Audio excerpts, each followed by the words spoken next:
Today's reality check. I was just thinking to myself, damn, one day we all die. Nothing really lasts forever. How often do we really think about this? I mean, I was in a group today and one of the people in there were talking about how they lost their grandmother and the things that happened before where they started to lose their mind and their body. And I was like thinking to myself, wow, the inevitable. We all die one day. And I'm thinking to myself, when you really think about how real it is that you're going to die one day, how do you really look at life? Who do you not forgive? Do you not forgive yourself? And I'm just thinking to myself right now, like, I just dropped my phone a little while ago, just before I was trying to take this video. And I'm like, damn. And then I pick it up and I'm thinking, yo, if I had broke my phone, I'd have a pissy fit, whatever. And then eventually I would go out and buy a new phone. I don't think 10 years down the line, I think about a phone I broke 10 years ago. So why is it, us as human beings, think about something that happened 10 years ago and don't let it go? Why is it that we hold grudges against people 10 years ago that we can't do anything about? We can't change the past. We can't make the past any different. But yet we dwell upon it. And sometimes we dwell upon things we've done and never forgive ourselves and so on and so forth. And I'm like, does this really make any sense? Not really. I'm just like thinking, if God, who can forgive me for all the past things I've done, and yet I struggle with forgiving myself. It's crazy because it really doesn't make any sense, because if God was willing to forgive me, why am I having such a hard time forgiving me? And when I think about it, when I leave this earth, I'm not taking anything with me. And that includes, I'm not taking anything with me. Like, I'm not taking the memories from what I did in the past, because God forgave them and He'll remember them no more. So am I going to remember them? Probably not. And the things that people did to me on earth, am I going to remember when I leave this earth? Which is eternity. And this is just a small little tiny speck of eternity. So do these things that cause our life to be so painful and horrible really matter? And I'm thinking to myself, I don't really think so. I mean, often the Bible reminds us, of these things that God tells us, I've removed your sin as far as the east is from the west. He says, store your treasures up in heaven where, they can't be taken from you. And to forgive others so that you can be forgiven. And I get it, because as much as you hold grudges against other people, you kind of hold a grudge against yourself at the same time. Because if you can't forgive them, you can't forgive you. Then God can't forgive you because you didn't forgive them and you didn't forgive yourself. And endless circle of insanity. And I'm just like kind of overwhelmed by the thought that I'm going to die one day. And how God says you're not promised tomorrow. And when I look at it, I'm like, okay. So I had to call my parents up today, tell them I love them, because they don't even live that far away and I haven't seen them. And am I taking for granted? Yeah, I have to be taking it for granted, because I don't know how much longer they're going to be here. And they don't live that far away. And I could go see them. And I'm so conflicted in my mind, because I'm like so wrapped up in myself that I'm like, oh my God, I really don't realize I'm not promised forever. You're not promised forever. And if we really looked at it, we would start to think, hey, oh my God, if there's a God, I think I might want to get to know Him, because if I don't get to know Him and this life is so short, I might lose out on forever. And I can't stress it enough. If you're not promised tomorrow and you don't know what's going to happen, why would you not want to know where you're going to be?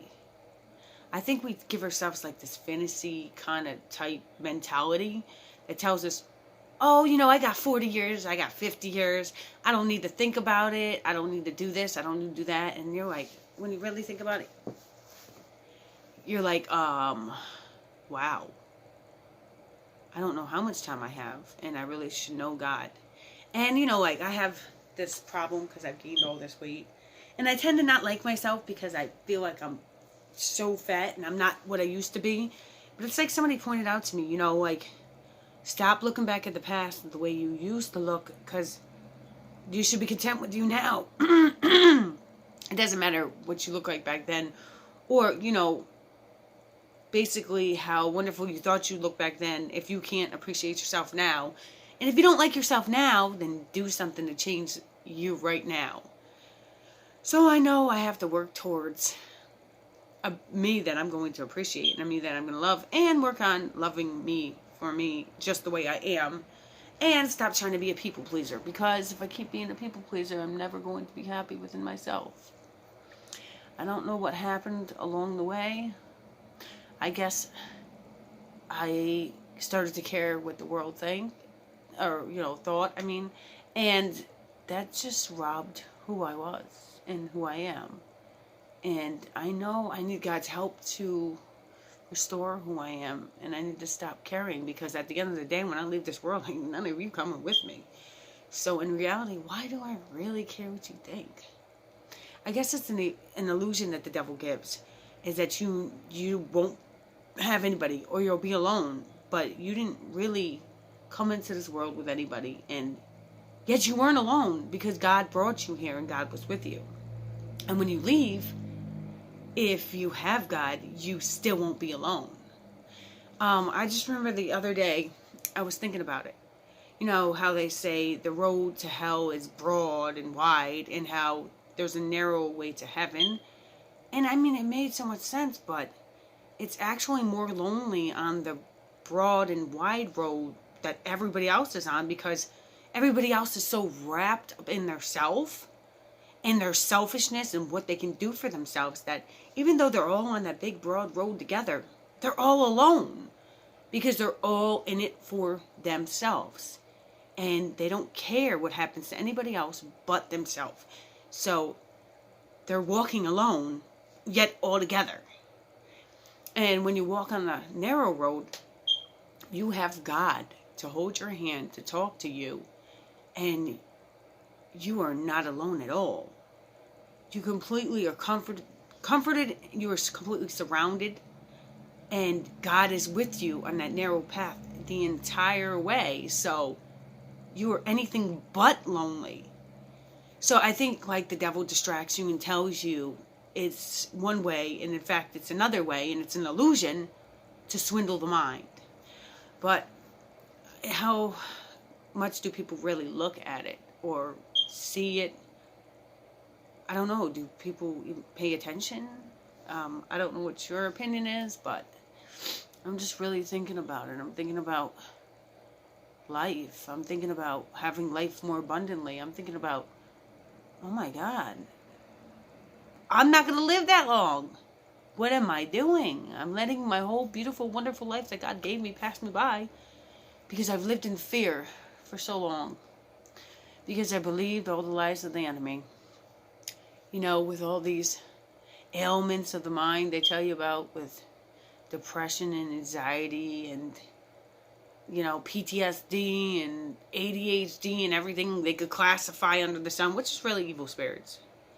And why is it that I haven't listened to God say, what God says to me? Like, he'll say to me, my word is true. I tell you the truth. I set the captives free. Why do you believe the enemy over me? And I have to keep, referencing back to what God says. And yeah, why do I believe the enemy? Why am I classifying myself with these mental disorders when God said he gave me a sound mind? The devil gives you all these illusions, but in reality, resist the devil and he will flee from you. And I have to remember that, because it doesn't mean that the devil's not going to come at you. It doesn't mean the devil's not going to attack you. And it doesn't mean the devil's not going to disrupt your mind or play with you or even make the appearance of something, but you don't have to claim it. You don't have to accept it because it's a lie from the enemy. See, the only way he gets to go in and he gets to do these things to you is because he tricked you into accepting these things. It might take a day, it may take weeks, it may take months, it may take years, but if you keep on resisting the enemy, he's eventually going to flee from you when he knows he can't do it anymore.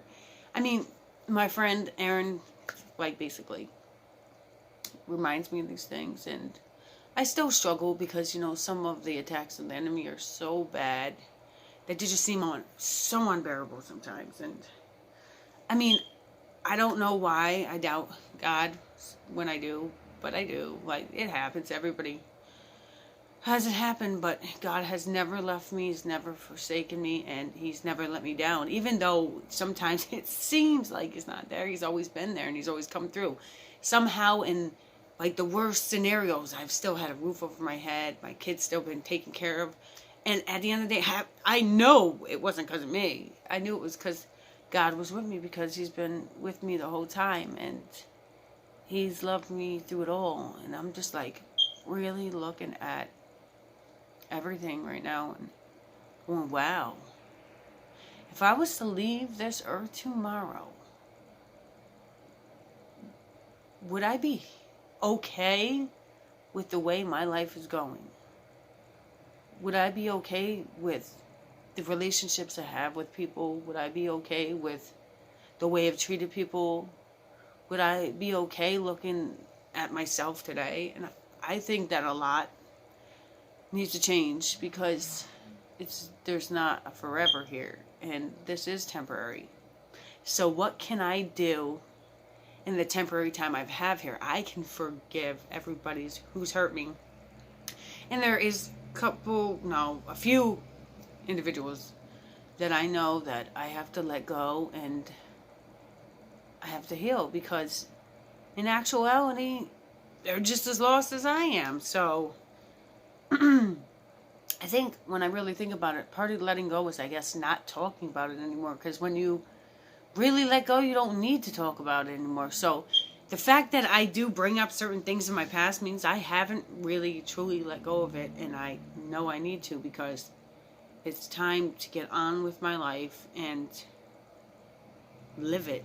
Because there's only but the time I have in front of me right now. And I want to start living that to the fullest. So I guess my biggest message is to you is, do you know when your last moment on earth will be? I don't either.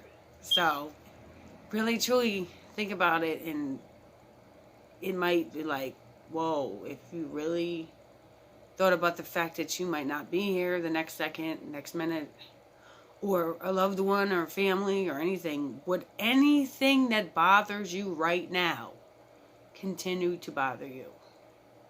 I highly doubt it. Well, I don't know if it's going to be helpful to anybody, but when I think about it, it's been helpful to me, and it changes my perspective on things.